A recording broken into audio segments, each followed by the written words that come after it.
कि जब वो शायद उर्दू की मुखालफत कर रहे थे, उस वक़्त भी वो उर्दू के कुछ वर्ड्स बोल ही रहे थे, कुछ अल्फ़ाज़ उनकी ज़बान से उर्दू के ही निकल रहे थे। उर्दू का इस्लाम या मुसलमानों से रिलेशन नहीं है, उर्दू का रिलेशन जो है, उर्दू के का जो ताल्लुक़ है, वो हिंदुस्तान से है। ये कि उर्दू की मुखालफत करने से पहले उनको पता होना चाहिए कि उर्दू प्योर हिंदुस्तानी ज़बान है। एक तरफ वो लोग हैं जो संविधान की मुखालफत कर रहे हैं और दूसरी तरफ वो लोग हैं जो संविधान के सपोर्ट में हैं, संविधान को बचाना चाहते हैं। योगी आदित्यनाथ जी एक प्रदेश के मुखिया हैं। अफ़सोस है कि उनको जानकारी बिल्कुल नहीं है। उनको ये नहीं खबर है, उनको ये नहीं पता है कि जब वो शायद उर्दू की मुखालफत कर रहे थे, उस वक़्त भी वो उर्दू के कुछ वर्ड्स बोल ही रहे थे, कुछ अल्फ़ाज़ उनकी ज़बान से उर्दू के ही निकल रहे थे। तो उर्दू के बारे में अगर बात की जाए और मतलब ये अफ़सोसनाक होगा कि उर्दू के बारे में कोई हिंदुस्तानी ये बात करे कि इससे पढ़ाई नहीं होती है या ये पढ़ाई से जुड़ा हुआ नहीं है या इससे वो क्या कहा उन्होंने कठमुल्ला मुल्ला, कितनी अफ़सोसनाक बात है। मतलब एक हमारे मित्र हैं, उन्होंने लिखा कि उर्दू फ़ारस नहीं, अरब नहीं, शाम नहीं है, उर्दू की ज़मीं हिंद है, इस्लाम नहीं है। मतलब आप अगर आपको नफ़रत ही है मुसलमानों से, इस्लाम से, तो भी ये जानकारी आप रखिए कि उर्दू का इस्लाम या मुसलमानों से रिलेशन नहीं है। उर्दू का रिलेशन जो है, उर्दू के का जो ताल्लुक़ है, वो हिंदुस्तान से है। ये प्योर हिंदुस्तानी ज़बान है।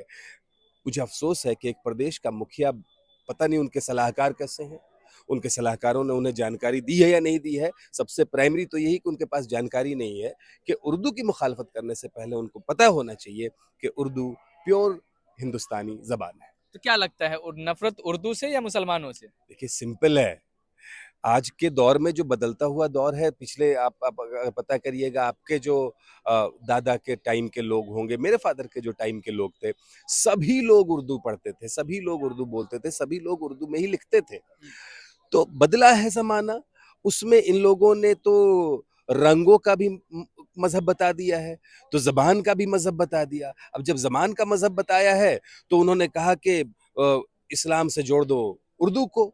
तो अब ये जो नफ़रत कहीं न कहीं मुसलमानों के प्रति फैलाने की कोशिश करते हैं, जब वो उर्दू का भी नाम लेते हैं, तो मुझे लगता है कि वो उसी नफ़रत को फै और ज़्यादा हवा देने की कोशिश कर रहे हैं। उनको ये लग रहा है, वो ये अपने उस तरह की कॉन्स्टिट्यूएंसीज़ को बताना चाह रहे हैं कि देखो उर्दू जो ज़बान है, वो मुसलमानों की है, पहला इसे जोड़ दिया। अब देखो हम उर्दू के भी खिलाफ हैं, तो इसका मतलब हम मुसलमानों के खिलाफ हैं। ये एक एक उनका एक इक्वेशन है जो चलाते हैं। बहुत ही अफ़सोसनाक है इस तरह की हरकत लेकिन करना। जिस तरीके से आप कॉन्स्टिट्यूशन में देखिए सेकुलरिज्म शब्द का इस्तेमाल है, वहाँ जहाँ सेकुलरिज्म शब्द का इस्तेमाल है वहाँ आइडेंटिटी पॉलिटिक्स या फिर किसी के ज़बान से आइडेंटिटी करना या किसी के फिजिकल अपीयरेंस से आइडेंटिटी करना, ये कितना कहाँ तक देखिए, ये हमारी लड़ाई तो टोटल यही है।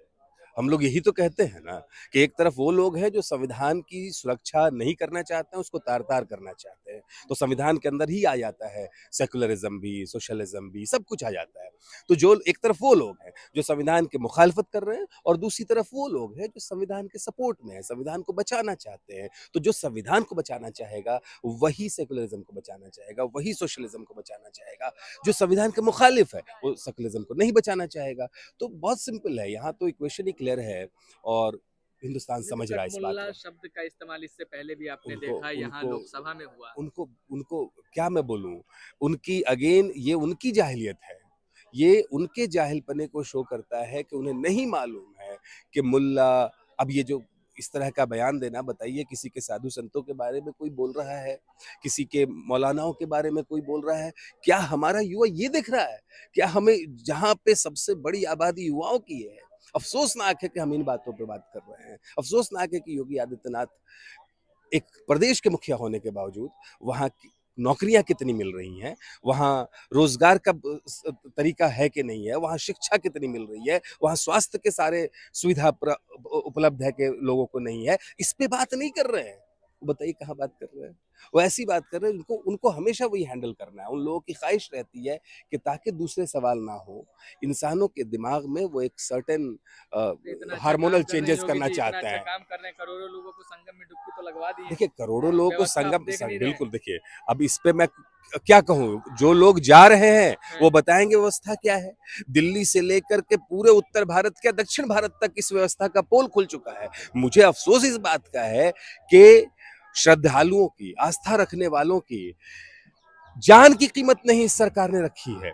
करोड़ों लोगों का नाम ले लेकर के टीवी चैनलों पे ये बयान दिलवाया अपने एंकरों से कि इस बार अगर आपने डुबकी नहीं लगाई तो 144 साल बाद डुबकी लगानी को मिलेगा और आपको पता नहीं मोक्ष की प्राप्ति नहीं होगी। और आप उस चक्कर में आपने और साथ-साथ आपने इंतजाम नहीं रखा।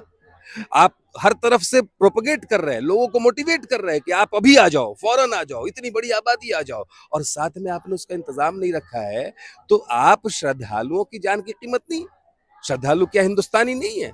क्या वो किसी और देश से आए थे? लोगों को कह रहे इसी हैं देश दिल्ली के को हैं ना। भ्रमित किया जा रहा है, व्यवस्था पूरी टाइट है वहाँ। देखिए, अगर देखिए, हम तो कह ही नहीं रहे कि व्यवस्था टाइट है या नहीं है। है।